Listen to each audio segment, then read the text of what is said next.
Dear friends, welcome to a personalized episode of Enlighten Me. Today we dive into the Turing test's insights on AI intelligence, the importance of strategy over revenue goals for business growth, and the transformative impact of AI on the software industry. Stay tuned for a thought-provoking discussion. What exactly is the Turing test, and can a machine genuinely pass it? Today, we delve into the intriguing world of AI and explore the boundaries that separate human intelligence from that of machines. The Turing test, a concept introduced by Alan Turing in 1950, proposes a simple yet profound question. Can machines think? At its core, the Turing test is an attempt to measure a machine's ability to exhibit intelligent behavior, indistinguishable from that of a human. If a machine can engage in a conversation with a human without the human realizing they are interacting with a machine, it is said to have passed the Turing test. But the implications of such a test are far-reaching, touching upon the very essence of what it means to think and be intelligent. Alan Turing, a mathematician and computing pioneer, conceptualized this test amidst his groundbreaking work in computer science. Turing's fascination with AI was partly fueled by his contributions to breaking coded German messages during World War II, showcasing early instances of machines performing tasks that required a certain level of intelligence. As we fast forward to the present day, the Turing test remains a benchmark for AI development, despite its simplicity.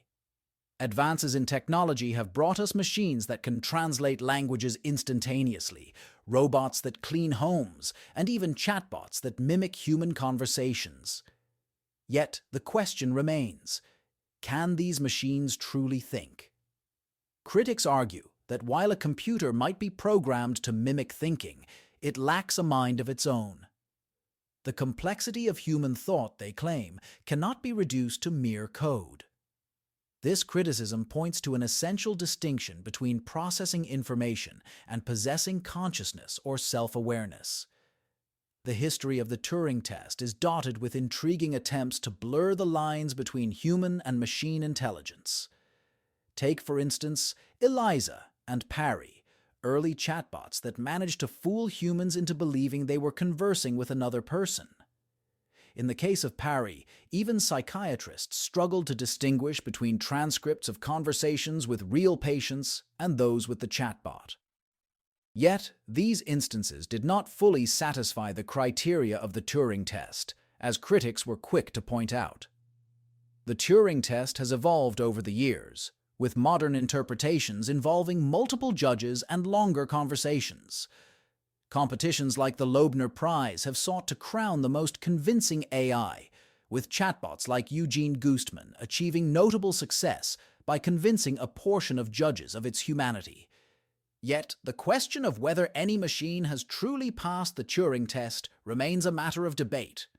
Google Duplex's demonstration of making phone calls to schedule appointments raised eyebrows and reignited discussions about the capabilities of AI. However, critics argue that such interactions, while impressive, do not constitute a true passing of the Turing test. The Turing test has spawned various offshoots and adaptations, each aiming to refine the criteria for assessing machine intelligence. From the reverse Turing test, which flips the script by having humans try to convince machines of their humanity, to the Lovelace test 2.0, which examines a machine's ability to create art.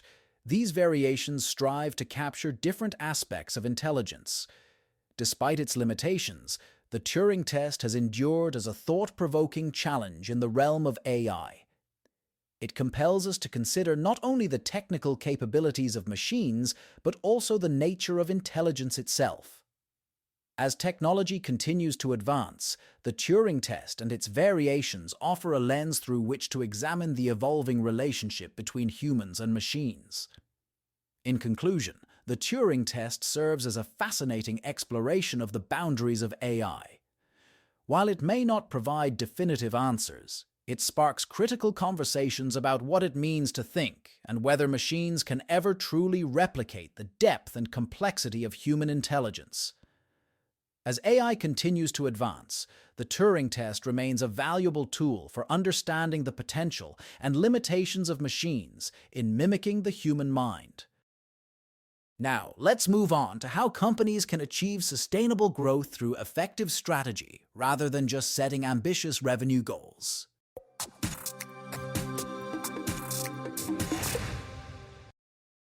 Why do companies often mistake revenue goals for strategies, and how can they effectively distinguish between the two to achieve sustainable growth?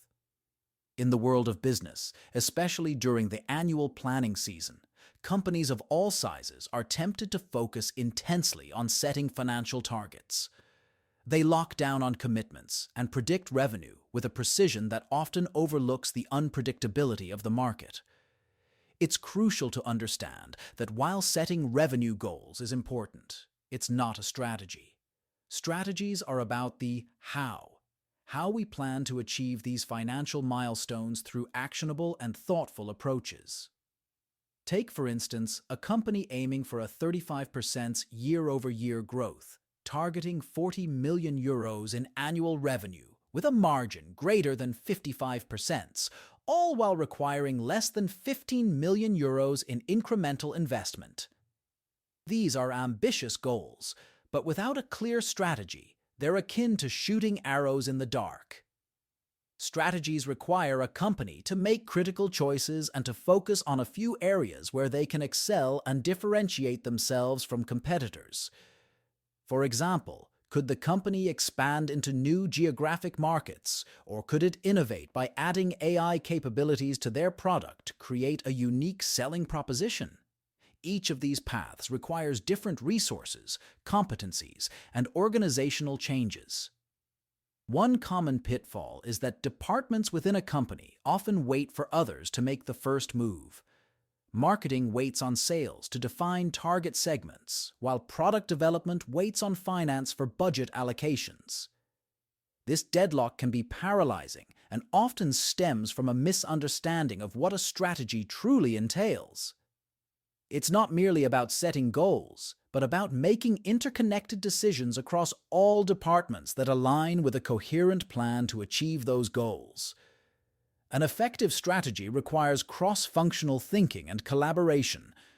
Consider the example of a company contemplating expansion into the North American market. This isn't just a task for the sales team, but involves product adjustments, like regulatory compliance and language support, marketing campaigns tailored to a new audience, and perhaps even changes in the support structure to accommodate different time zones.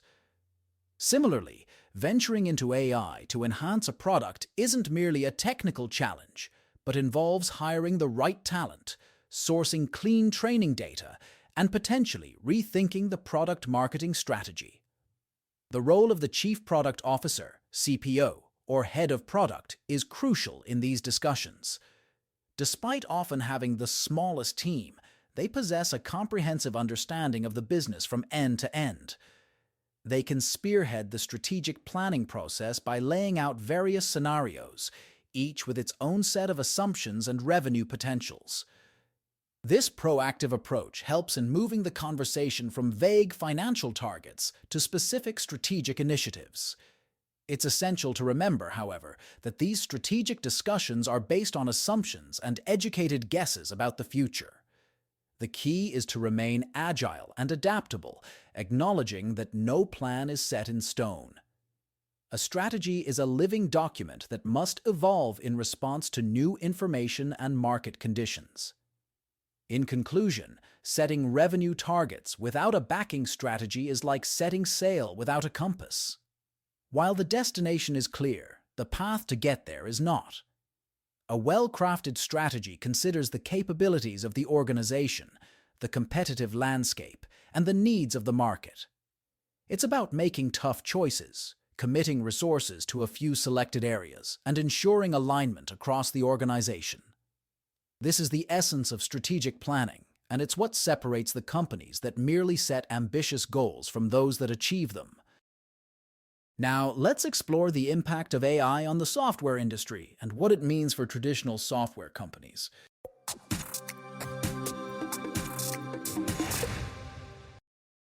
Welcome to today's episode where we delve into a burning question that's been on the minds of many within the tech sector. As AI rapidly advances, is it signaling an extinction-level event for existing software companies? This topic, which is both fascinating and somewhat alarming, highlights the transformative power of AI in the software industry and how it's reshaping the landscape for both newcomers and legacy platforms.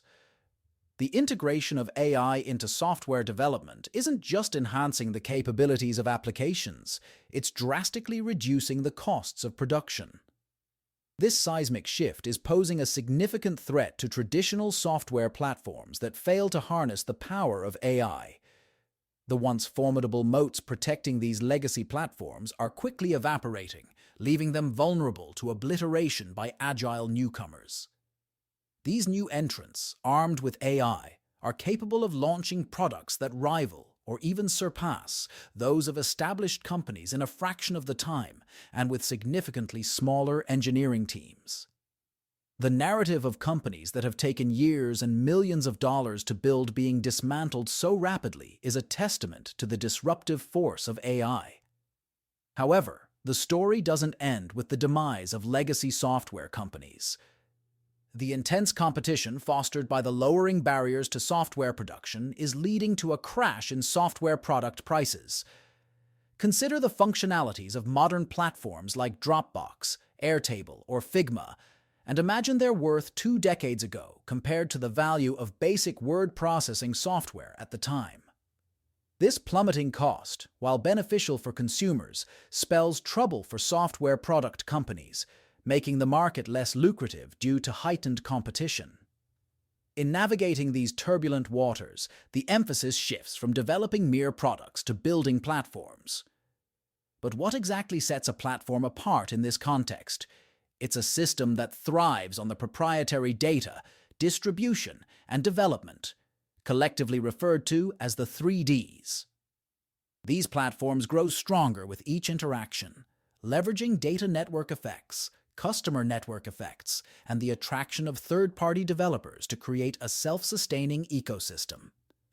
This model has historically proven to be far more valuable than that of standalone product companies, offering significant advantages in cost, performance, and profitability.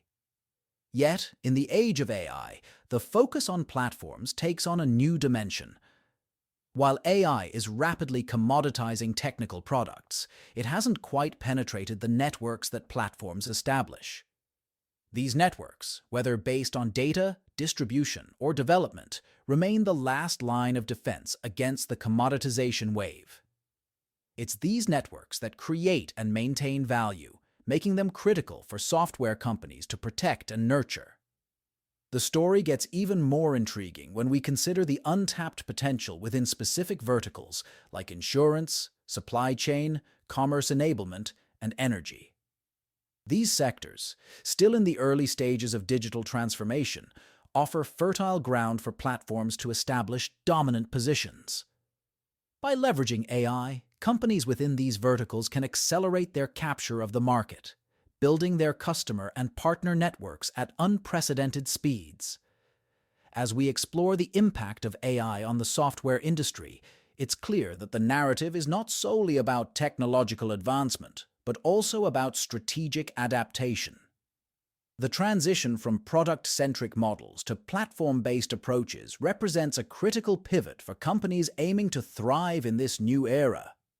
For investors and entrepreneurs alike, the AI-driven platform expansion within key markets represents not just a challenge, but a monumental opportunity. So, as we ponder the future of software companies in the age of AI, let's remember, in a world where products are increasingly commoditized, the real value lies in building and nurturing networks.